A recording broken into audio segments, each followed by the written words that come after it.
सेठ धनपत का शहर में कपड़ों का बहुत बड़ा शोरूम था, जिसमें उसके साथ उसका वफादार नौकर मनोज कई सालों से उसके साथ काम करता था।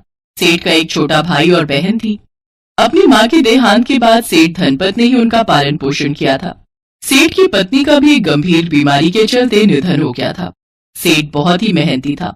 वो सारा दिन अपनी दुकान में मेहनत करता था, लेकिन उसका छोटा भाई उसकी मेहनत के पैसों पर सारा दिन ऐश करता था। मनोज जब अपने मालिक के पैसों को यूं बर्बाद होता देखता तो उसे बहुत बुरा लगता।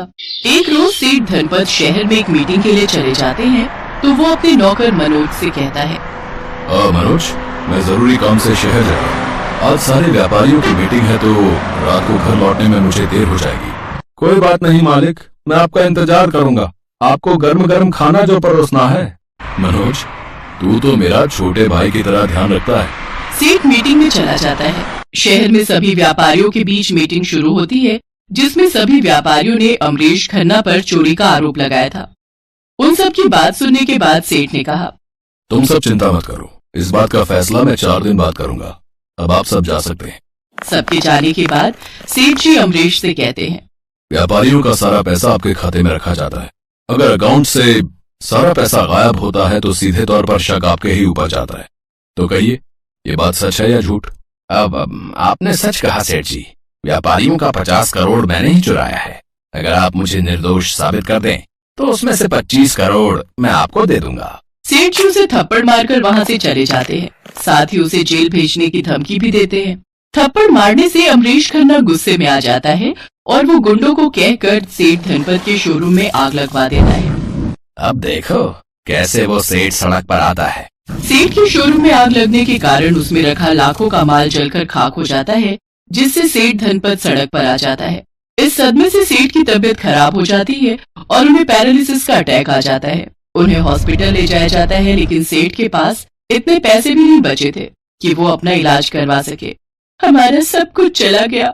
भैया की तबीयत इतनी खराब हो गई, ऊपर से अनिकेत भैया भी अपने दोस्तों के साथ गोवा घूमने गए हैं और फोन भी नहीं उठा रहे। अब भैया के इलाज के लिए पैसे कहाँ से आएंगे? मैं कुछ इंतजाम करता हूँ। मनोज अपने गांव की आधी जमीन बेच देता है और उससे अपने मालिक का इलाज करवाता है, लेकिन वो पूरी तरह से ठीक नहीं हो पाता। जब अनिकेत वापस आता है तो उसे सारी बात पता चलती है। अब भैया तो अपाहिज हो गए और ये राम्या भी शादी के लायक हो गई है। अगर ये मेरे साथ रहे तो इनका सारा खर्चा भी मुझे ही उठाना होगा। वो घर अनिकेत के नाम पर था, इसलिए वो अपने बड़े भाई और बहन को घर से निकाल देता है। छोटे मालिक, आपको शर्म आनी चाहिए। जब सेठ जी का अच्छा समय था तो आप उनके पैसों को खूब उड़ाते थे, लेकिन अब जब उनका बुरा वक्त आया है तो आपने उनको उन्हीं के बनाए हुए घर से निकाल दिया। ये मत भूलिए, ये घर उन्होंने ही खरीदा था और आपके नाम कर दिया था। नौकर होकर मुझसे जुबान लड़ाता है। अनिकेत उसे जोरदार थप्पड़ मारता है। मनोज सेठ जी और राम्या को लेकर अपने गांव आ जाता है। अब मनोज गांव में ही मजदूरी करने लगा और राम्या घर संभालती। दोनों मिलकर सेठ जी का ध्यान रखते। और फिर एक रोज जब मनोज काम से घर लौट रहा था तो एक सफेद कपड़ों में भागता हुआ आदमी उसके पास आया और मनोज से कहने लगा, तुम इस गांव के लगते हो, ये सीसी और ये फाइल तुम रख लो। लेकिन इसमें है क्या? ये बहुत ही काम की चीज है, इसे तुम रख लेना, लेकिन कभी किसी गलत आदमी के हाथों में इसे मत पड़ने देना। अब मुझे जाना होगा, गुंडे मेरे पीछे पड़े। ये कहकर वो आदमी वहाँ से भाग जाता है। मनोज घर आकर ये बात राम्या को बताता है। राम्या वो फाइल पढ़ती है तो हैरान रह जाती है। मनोज, इसमें तो हीरो के कटहल उगाने का फॉर्मूला लिखा हुआ है। क्या? हीरो के कटहल? अरे बाप रे!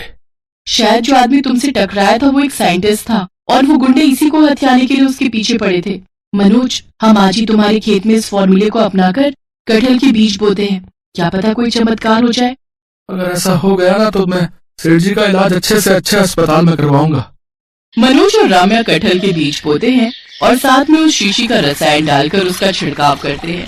एक हफ्ते बाद जब वो उस खेत में जाते हैं तो देखकर हैरान रह जाते हैं। उस खेत में बड़े बड़े पेड़ लगे होते हैं, जिनमें ढेर सारे हीरो से जड़े हुए कटहल लगे हुए होते हैं। ये तो चमत्कार हो गया, इतने सारे हीरो के कटहल। आज मैं बहुत खुश हूँ राम्या। वो दोनों सबसे पहले सेठ जी का इलाज बड़े से बड़े अस्पताल में करवाते हैं।